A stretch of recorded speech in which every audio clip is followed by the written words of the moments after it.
O templo que Salomão construiu era magnífico. Foi um verdadeiro feito construí-lo em apenas 7 anos. Terminada a obra, o sábio rei Salomão empreendeu outra grande obra, a construção do Palácio Real, símbolo do poder e da riqueza de qualquer reino. Depois de realizar obras tão impressionantes como estas, um governante poderia pensar que aquilo era suficiente e que seu legado, seu nome, ficariam gravados para sempre para o país, para a nação. Mas o capítulo 8 nos mostra que Salomão não ficou parado, pois era rei e, além de sábio, era proativo, realizando muitas outras atividades importantes. Nos versículos 3 até o 6, vemos uma virtude adjacente à sabedoria, a prudência. O sábio rei investe na proteção de cidades fortificadas e cidades armazéns. Podemos extrair desse texto uma lição financeira prática para a nossa vida.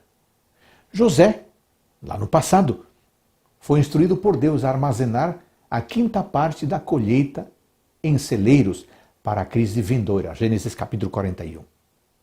Como a parábola dos talentos nos adverte, em Mateus 25, a negligência em relação às coisas que Deus nos concede será cobrada de cada um de nós. Se nos versículos anteriores vimos uma lição de prudência, nos versículos 7 a 10, agora vemos uma lição de liderança. Salomão não emprega seus súditos em empregos, pois percebe que eles eram talentosos na arte da guerra. Empregando estrangeiros e deixando o trabalho militar para os seus súditos, Salomão se mostra um bom líder, que sabe identificar as qualidades em cada um de seus liderados.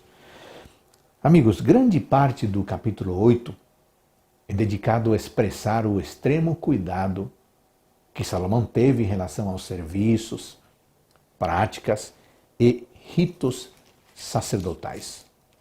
O filho de Davi apreciava muito as recomendações de seu pai e a palavra de Deus. Nessa época, Salomão seguiu cada detalhe, cada instrução, fazendo uma aplicação para as nossas vidas hoje, desde o culto em nossas igrejas até o cotidiano. Os princípios bíblicos devem estar plenamente presentes em cada uma dessas atividades. No início, como vimos, Salomão estava disposto a seguir todos os mandamentos de Deus e assim ser um rei exemplar. Mas cometeu um erro, que foi a porta de entrada para os pecados em sua vida e de todo Israel. O versículo 11 diz que Salomão tomou a filha de Faraó como esposa. Certamente, não era a vontade divina que uma união fosse feita entre um servo de Deus e uma idólatra. Não era.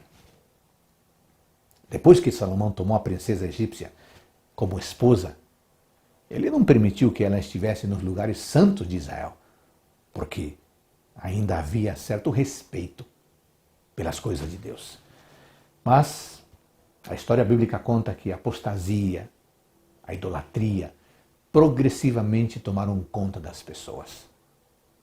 Os cultos a deuses estranhos e a cultura pagã se estabeleceram em Israel como uma infecção que acabou separando o povo de Deus. O povo sofreu com aquilo que poderia ser evitado e o próprio Salomão cedeu à promiscuidade e a outros pecados. Sabe de uma coisa? Mesmo o homem mais sábio do mundo cometeu erros graves, pecados, o que nos mostra que devemos aprender com os acertos e os erros dos outros, entendendo que somente Deus é o nosso guia perfeito, capaz de nos livrar do pecado. Sejamos fiéis a Ele, sempre. Que você desfrute de um dia abençoado por Deus.